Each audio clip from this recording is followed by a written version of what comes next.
Yankee Tequila Tuesday as well. Kyle Vanden, Bosch, former Cardinal, Titan, Lions defensive end, is our guest right now. He joins us on the Right Toyota guest line. Kyle, it's Jimmy B and Manuch today. I know that being the football guy that you are, did you run to your laptop and look at all of the depth charts that were available for the National Football League? It's kind of like Christmas for a lot of us. I'm going to check out the depth chart. Let's go check it out. Yeah, I always do look forward to the first depth chart. Now, typically, the first depth chart, it comes with a disclaimer from the head coach saying, hey, we just kind of slap it together to get through this game. I don't know if you remember last year with the Cardinals, I don't think any of the starters were even listed on the depth chart. It's typically not very accurate. But you have to assume you can take a little bit from this. Jonathan Gannon, to this point, to my knowledge, has not had that disclaimer of, just take it with a grain of salt. We're just trying to get a team out there on the field. He said from day one that this is going to be at every position an open competition, and everybody needs to earn their job. So, you do get a feeling that while there may be, some adjustments, that this is, to a degree pretty accurate, but that's, we haven't had any live football yet. And when the pads start popping, things typically change. It's interesting you say that, Kyle, because I look at all this like you with a grain of salt. You go, okay, this could change. But it's that 5 days before the first game of the season on September 10th that you look at and go, okay, now let me look at the depth chart. Who washed out? Who didn't? Who did their job? Who can be counted on, or I call it accountability? Who can be trusted? And we probably won't see much change. But there could be, as you said, so when the pads get to popping and preseason live ammo gets to going, there might be some tweaking. I'll just say that, some tweaking to this depth chart. Yeah, I agree with that. Some things that just kind of stand out is I'm not sure that Antonio Hamilton has run with the ones at all in camp, and he's listed as one. Yep. Typically throughout the training camp practices that we were able to watch, it's been Christian Matthew and Keitrell Park that are opposite of Marco Wilson. So, it may be a thing where coaches don't want to hand a young player or a rookie the job and they're neck to neck. So you put a guy with experience who started the number of games, you put him as the starter, but those other two might be ahead of him a little bit on the depth chart. And, up to this point, it's really about what trust have you earned with the coaching staff and your teammates. Because I look at interior defensive line, for example, to me at this point, all of those guys are interchangeable. Somebody needs to stand out and show that they can be a difference maker, or at least contribute. But you look at Rashard Lawrence, who, when healthy, is probably the most dynamic inside player on the roster. He's sitting at third on the depth chart, but he hasn't earned that trust with his coaching staff. He missed most of the off season with injury and parts of training camp. So, you have to believe that he's going to have to take an opportunity to not only show what he can do, but show that he's reliable and dependable. The other thing, too, Kyle, is the first thing I want to look for is to see where they had Isaiah Simmons, and they've got him as the nickelback, starter per se, and backup safety. So it sounds as though they've got him at a position, at least for now, which is more of a safety / slot corner, nickelback, whatever you want to call it. So you had a chance to watch him as far as cover skills are concerned, and very good tackler. He's an aggressive kid, but I guess I tell you what, you get him matched up with some of these little guys inside that can run, and it makes me a little nervous that he would be your starting nickelback in this defense. Yeah, and look, he's been bounced around. He's been put in a number of positions. He said in his interview earlier this week, he was moved to different positions out of necessity because of injuries to the roster, and he did what the coaches thought was best for the team, but it wasn't necessarily best for him. And the interesting thing is they drafted him to be an inside linebacker. I don't think Isaiah Simmons is a dynamic player or a difference maker playing in a phone booth, which typically as an inside backer, that's what you are. You're responsible for a gap, a pretty small area. You drop to a zone, things like that. He, because of his athletic ability, because of how long he is and how rangy and really instinctual.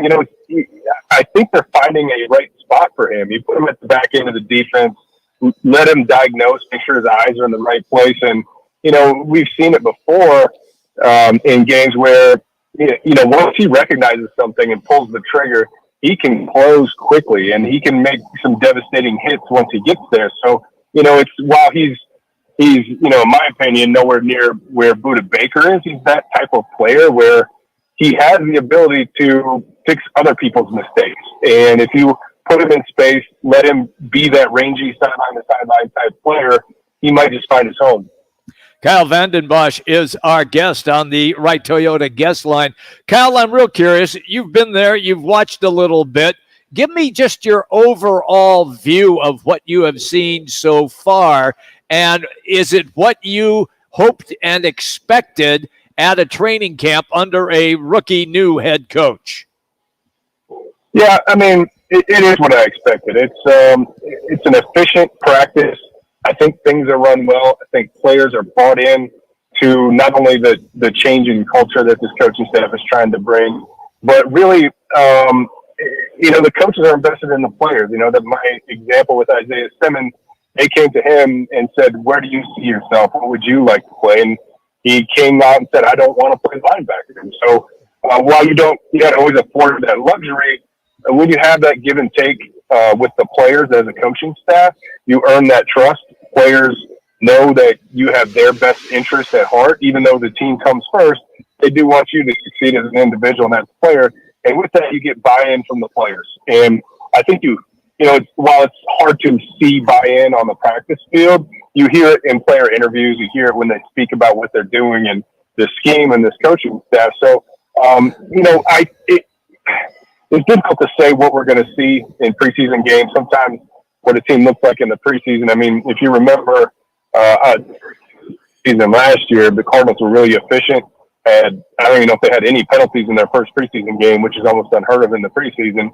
And then they hit the regular season. It was a completely different story. So it's difficult to get a lot from it. I think as a coaching staff who's trying to evaluate players, I think primarily you're trying to get players in one-on-one situations to see how they match up with other players, to see how they do, when they're asked to beat the man across from them.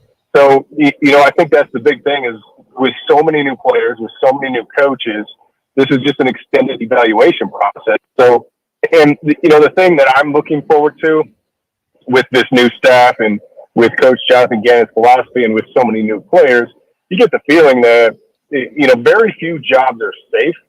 No jobs are guaranteed, and that it truly is an open competition at almost every position. And whereas last year, you got the feeling through training camp and through preseason that starting positions were grandfathered into veterans, and it didn't really matter what they did in training camp. It didn't matter how many times they practiced or if they ever took a snap in any preseason game. They were going to be starters come game one. You get the feeling that rookies, undrafted free agents that were signed from other teams, that every player is being given an equal opportunity. And when you get that healthy competition in the locker room, the whole team really, pushes each other, and you're able to make progress throughout training camp. It just felt like training camp last year was an unnecessary or just a necessary evil that the team had to go through just to get to the regular season, and it didn't feel like there was any development. It just felt like the starters were already named, and maybe there was some tough decisions at the back end of the roster with 5 or 6 players. Yeah, and that was, I think, a lot of the players out there relayed that too, Kyle, that there's more urgency, there's more to this, there's more want to. When I first looked at this depth chart, I'm looking for the 4-3 front. The way they got it listed, it's a 34 look that they have here. And I'm just curious. They came into camp, a lot of 4-3 look. Zaven Collins, backside in, hand in the dirt.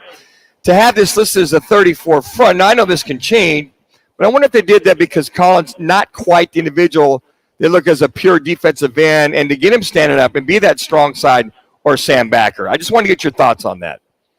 Yeah, from everything I've heard, it doesn't seem like they're necessarily married to one front. It is surprising based on the success that both Jonathan Gannon and Nick Wallace had with the Eagles last year and the dominance that they had at their front four. But let's be honest, we don't have those players. Right. We don't have the same personnel that they had in Philly last year. So, you keep hearing Jonathan Gannon, Nick Wallace, Drew Petzing talk about maximizing the talent of the players they have.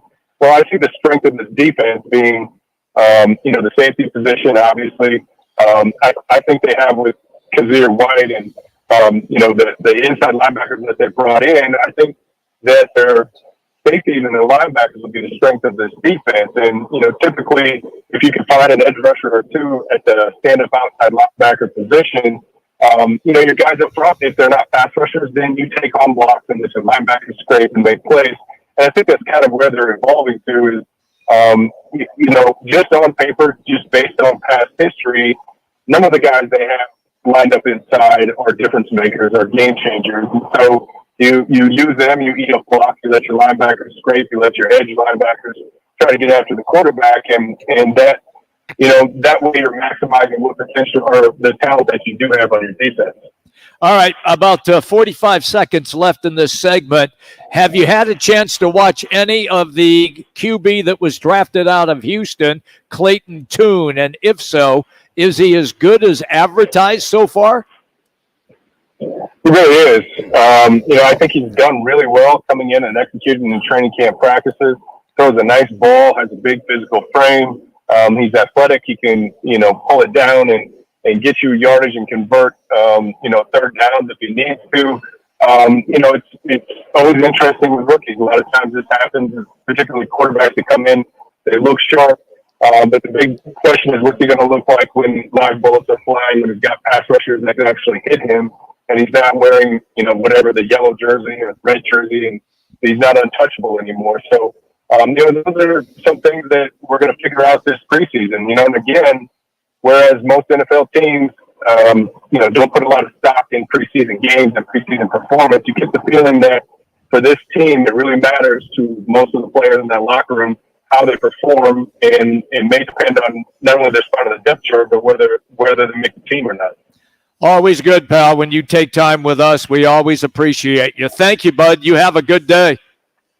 Thanks, guys. Always my pleasure. There you go. Kyle Vanden Bosch checking in with us, the latest out of the Cardinals training camp. Once again, Friday night, a date with the Denver Broncos. Kyle Vanden Bosch is driven by All City Towing, and they